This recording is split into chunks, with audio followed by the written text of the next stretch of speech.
आरोप केले होते. त्याचा पुढचा अंक आज पाहायला मिळाला. ठाकरेंच्या शिवसेनेकडून रामदासभाईंना आमदार अनिल परब यांनी उत्तर दिलं. त्यांनी रामदासभाईंवर अनेक गंभीर आरोप प्रत्यारोप केले. उद्धव ठाकरेंनी मात्र कदमांच्या आरोपांना थेट उत्तर देणं टाळलं. मात्र गद्दार आणि नमक हराम कोण यावरून हे दोन्ही नेते भिडलेले पाहायला मिळाले. पाहूया दिवसभरात काय घडलं.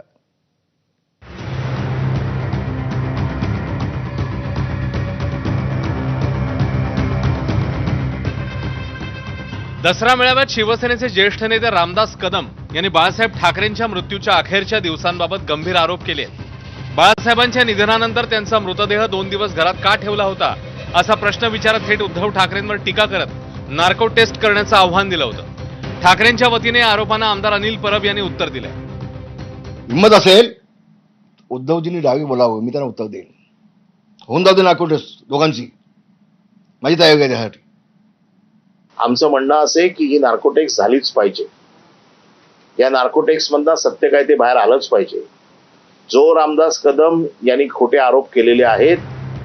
परबांनी रामदास कदमांवर तितकेच गंभीर आरोप केले आहेत. 30 ते 32 वर्षांपूर्वी रामदास कदमांच्या पत्नीने जाळून घेतलं की त्यांना जाळलं याची चौकशी करा अशी मागणीच परबांनी केली.